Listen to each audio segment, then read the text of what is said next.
আসসালামু আলাইকুম। আপনারা সবাই কেমন আছেন?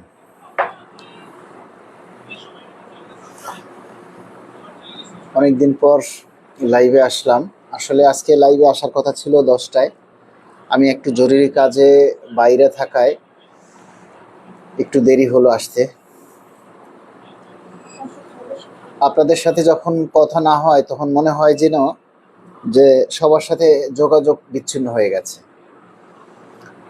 যখন লাইভে এসে আপনাদের সাথে কথা বলি, দু চারটা আপনাদের কমেন্টস পড়ি, তখন খুব কাছের মনে হয় আপনাদের। মনে হয় যেন আমাদের আপনারা শক্তি দিচ্ছেন, অনুপ্রেরণা যোগাচ্ছেন। মাসুদ রানা ভাই জিজ্ঞেস করছেন আপনি কেমন আছেন? আলহামদুলিল্লাহ, আমি ভালো আছি। আখি ফাতেমা লিখেছেন, কত অপেক্ষা, কত চোখের পানি, কত অপমান, কত রক্ত ঝরলে পে স্কেল পাবো, লোনে জীবন জর্জরিত, আহারে। শাহিনুর রহমান লিখেছেন, আশায় আশায় বছর শেষ, পে স্কেলটা আর হলো না। হুসাইন ব্যাপারী, আসসালামু আলাইকুম ভাই, আপনি কেমন আছেন? আলহামদুলিল্লাহ, আল্লাহ যেভাবে রেখেছেন ভালো রেখেছেন। সবাইকে অনুরোধ করব, সবাই একটু লাইভটা শেয়ার করে দিন। দেখুন, সবসময় আন্দোলন করে দাবি আদায় করা যায় না। কোনো কোনো সময় কিছু কৌশল অবলম্বন করতে হয়। দাবি আদায় করলে মানে আন্দোলন করলেই যে সরকার দাবি মেনে নিবে, এটা ভাবাটা বোকামি।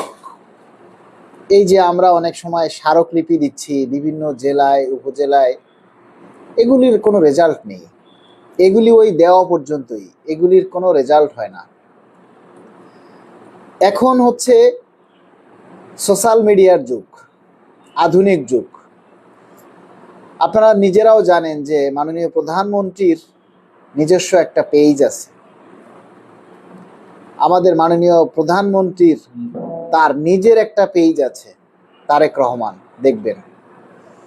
আবার প্রধান উপদেষ্টার কার্যালয়ে এমপিও, মিনিস্টার অফ পার্লামেন্ট, না পিএমও, প্রাইম মিনিস্টার, ঠিক আছে, এরকমের একটা পেজ আছে। তার মানে আপনাদেরকে যেটা বুঝাতে চাচ্ছি, আমরা সোশ্যাল মিডিয়ায় এখন অনেক দুর্বল। সোশ্যাল মিডিয়াতে আমরা অনেক দুর্বল। আমাদের দাবির কথাগুলি, আমাদের চাওয়াগুলি এখন অনেকেই আর প্রচার করে না। আপনাদেরকে লাইক কমেন্টস করতে বললে অনেক শুয়ার আছে, তারা আমাদেরকে ভিউ ব্যবসায়ী বলে। আরে, ভিউ যদি না হয় তাহলে এই প্রচার করে লাভ কি? যারা ভিউ ব্যবসায়ী বলে তাদের কাছে প্রশ্ন, আপনারা ফেসবুকে কেন পোস্ট করেন? আপনারা ফেসবুকে কেন পোস্ট করেন? আবার আজকে একজন পুলিশ সদস্য আমাকে ফোন করেছে, মালেক ভাই, ফেসবুকে দেখলাম কেউ লিখেছে মালেক ভাই আর নেই, ইন্না লিল্লাহি ওয়া ইন্না ইলাইহি রাজিউন। তো সেই পুলিশ সদস্য ফেসবুকে এই পোস্টটা দেখার পর সাথে সাথে আমাকে ফোন দিছে। ফোন দিয়ে বলতেছে, মালিক ভাই আপনি কেমন আছেন? এরকমের একটা পোস্ট দেখে কলিজার ভিতরে কেমন যেন করে উঠলো, যে ভাইটা আমাদের জন্য এত আন্দোলন করছে, এত কথা বলছে, তাকে নিয়ে এরকমের একটা পোস্ট যে দিতে পারে, সে কি মানুষের বাচ্চা? তাই আপনাকে শিওর হওয়ার জন্য আপনাকে ফোনটা দিলাম, আপনি সুস্থ আছেন কিনা বা আপনি কেমন আছেন সেটা জানার জন্য। তা আমি বললাম যে ভাই, আমি আলহামদুলিল্লাহ, আল্লাহ আমাকে ভালো রেখেছেন।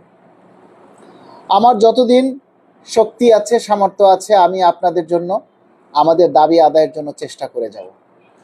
আপনারা সবাই দেখেছেন যে গত পরশুদিন আমি ভিপি নূরের কাছে গিয়েছিলাম, কিন্তু সেই দিন আমি তার সাক্ষাৎ পাইনি। তার পরের দিন বিকালবেলা বাইক অ্যাক্সিডেন্ট করেছি, বাইক থেকে পড়ে গিয়েছি, হাঁটুতে প্রচণ্ড ব্যথা পাইছি। তারপরে যখন সন্ধ্যায় শুনলাম, গতকালকের কথা, গতকাল সন্ধ্যায় যখন শুনলাম যে ভিপি নূর তার রাজনৈতিক কার্যালয়ে আসবে, আমাকে যাওয়ার জন্য বলছে যে আপনি আসেন, তখন আমি অনেক ব্যথা নিয়েও আবার সেই ভিপি নূরের রাজনৈতিক কার্যালয়ে ছুটে গেলাম। সেখানে গিয়ে তার সাথে কথা বললাম। সে ছবি তো আপনারা অলরেডি দেখেছেন অনেকেই। ভিপি নূরের কাছে আমি অনেক কথা বলে তুলে ধরেছি। যে স্যার আপনি তো আমাদের পে স্কেল বাস্তবায়নের জন্য অনেক বক্তব্য দিয়েছেন, জোরালো বক্তব্য দিয়েছেন, সরকারের কাছে তুলে ধরার জন্য অনেক কিছু বলেছেন। স্যার আপনি শুধু ততটুকু না, তার অর্ধেকটাও না, আপনি তার 1/3 যদি সংসদে বলেন, তাহলে আমাদের দাবি ইনশাআল্লাহ সরকারের নজরে আসবে, আমলে আসবে। তিনি আমার কাঁধে হাত দিয়ে বলেছেন, ইনশাআল্লাহ আমি চেষ্টা করব। আপনাদের দাবিটা যৌক্তিক, আপনাদের দাবি বাস্তবায়নের জন্য যতটুকু করা লাগে আমি করব, সংসদেও আপনাদের দাবির কথাগুলি তুলে ধরব। এখন বিষয় হচ্ছে কি ভাই, একজন নেতা ক্ষমতায় যাওয়ার আগ পর্যন্ত যেভাবে কর্মচারীদের দাবি নিয়ে বা বিভিন্ন মানুষের দাবি নিয়ে লড়ে বা কথা বলে, যখন ক্ষমতার চেয়ারে বসে তখন সে আর সেইভাবে বলতে পারে না, বলেও না। এটাই হলো বাস্তবতা। এখন আমরা অপেক্ষায় আছি, আমরা সময় গুনতেছি যে জুনায়েদ সাকি এবং ভিপি নূর, এই দুইটা ব্যক্তি আমাদের দাবি আদায়ের জন্য যেভাবে সংগ্রাম করেছে, যেভাবে আমাদের মিটিং মিছিলে আমাদের প্রতিটা প্রোগ্রামে যোগ দিয়েছে, যেভাবে তারা আমাদের কথাগুলি বলেছে, সেইভাবে যদি তারা তার অর্ধেকটাও না, তার চাইতেও যদি কম বলে সংসদে, তবুও আমাদের দাবিটা বাস্তবায়ন হবে। আর একটা কথা, যেখানে আপনারা দেখেন যে মাননীয় প্রধানমন্ত্রী আমাদের প্রিয় তারেক রহমান ক্ষমতায় যোগ দিয়েই তিনি সাধারণ মানুষের কথা ভাবতেছেন, শিক্ষকদের কথা ভাবতেছেন, কিন্তু আমরা যারা রাষ্ট্রের উন্নয়নের চাকা সচল রাখি, আমরা যেভাবে রাষ্ট্রের উন্নয়নের চাকা সচল রাখি, আমরা যেভাবে রাষ্ট্রের উন্নয়নের জন্য কাজ করি, আমরা প্রত্যক্ষ এবং পরোক্ষভাবে যেভাবে সরকারকে সহযোগিতা করি, সরকারের তো উচিত ছিল এসেই আমাদের পে স্কেলের বাস্তবায়ন নিয়ে কিছু একটা বলা। আপনি না হয় 2 দিন পরেই দেন, কিন্তু আমাদের তো সন্তুষ্ট করার জন্য কিছু একটা বলা উচিত ছিল, যে আপনারা শান্ত থাকুন, আমি আপনাদের দাবিটা মেনে নিচ্ছি, বা আমি আপনাদের দাবি মেনে নিব, কয়েকটা দিন সময় দিন। তাও আমরা একটা আশায় থাকতাম। মাননীয় প্রধানমন্ত্রী, আপনি তো ক্ষমতার চেয়ারে বসে অনেক কিছু করতেছেন, 180 দিনের কর্মপ্ল্যান নিয়েছেন, কিন্তু আপনার ওই 180 দিনের কর্মপ্ল্যানের মধ্যে আমাদের পে স্কেলের কথা আপনি লিখলেন না। আপনি তো বলেছিলেন যে আমাদের পে স্কেল বাস্তবায়ন করে দিবেন। হ্যাঁ, আমাদের দাবিটার কথা কি তুলে ধরতে পারতেন না? আপনারা তো আমাদের দাবির কথা বলতে পারতেন। আপনি তো আমাদের জন্য, আমাদেরকে শান্ত থাকার জন্য কিছু বলতে পারতেন।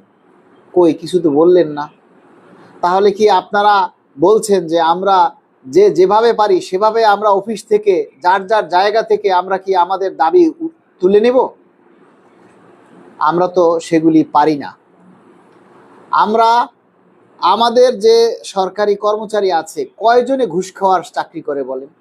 কয়জনে দুর্নীতি করার সুযোগ পায়? বেশিরভাগই তো সেই কাজগুলি করে না। তাহলে যারা করে তারা তো ভালোভাবে চলে, তারা দাবি নিয়ে কথা বলে না, তারা একটা কর্মসূচি দিলে রাস্তায়ও আসে না।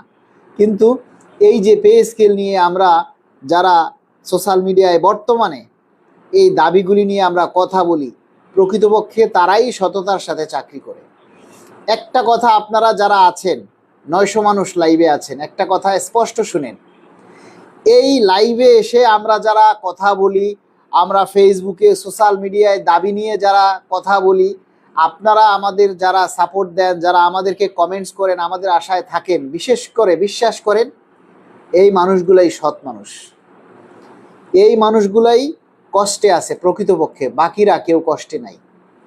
আরে আপনি যদি কষ্টে থাকেন, তাহলে তো অবশ্যই আপনি আপনার দাবির কথা তুলে ধরবেন না? আপনার হাতে কি অ্যান্ড্রয়েড ফোন নাই? আপনি কি ফেসবুক চালান না? আপনি কি আমাদের এই দাবির কথাগুলি দেখতে পান না? সব পাচ্ছেন, আপনি দেখতেও পাচ্ছেন, আপনি বুঝতেও পারতেছেন, কিন্তু আপনার পেটে ক্ষুধা নাই। কেননা আপনার কোনো না কোনোভাবে অবৈধ ইনকাম আছে। এটা একেবারে 100% কথা। আপনাদের অবৈধ আয় আছে বিধায় আপনাদের পে স্কেলের দরকার নেই। আরে ভাই, আপনারা এখন যারা এই মুহূর্তে আপনারা যারা আন্দোলন করতে বলেন, আন্দোলন চান, আপনারা প্রত্যেকে চাকরি হারাবেন। আপনারা এই মুহূর্তে, সরকারের এখনো 15 দিন বয়স হয় নাই, এই মুহূর্তে যদি কেউ কোনো কর্মসূচি, কোনো সংগঠন কর্মসূচি ঘোষণা করে, তাহলে আগে তাদের চাকরি যাবে। কারণ এখন আন্দোলন করার সময় নয়। সব সময় আন্দোলন করলেই কাজ হয় না। আপনাদেরকে এখন যেটা করতে হবে, আপনাদেরকে সোশ্যাল মিডিয়ায় অ্যাক্টিভ হতে হবে। আমাদের দাবির কথাগুলি এখন আর ভাইরাল হয় না। আমাদের এই যে পে স্কেল নিয়ে আমরা কথা বলছি, এই কথাগুলি এখন আর আপনারা তুলে ধরেন না, প্রচার করেন না। অথচ সোশ্যাল মিডিয়াতে এই দাবির কথাগুলি যত বেশি প্রচার হবে, তত বেশি সরকারের নজরে আসবে। ঠিক আছে? মোহাম্মদ রিয়াজউদ্দিন লিখেছেন, স্মারকলিপি দিয়ে কর্তৃপক্ষের সাথে দেখা করা উচিত। স্মারকলিপি দিয়ে কোনো কাজ হয় না। স্মারকলিপি এখন কেউ পড়েও দেখে না।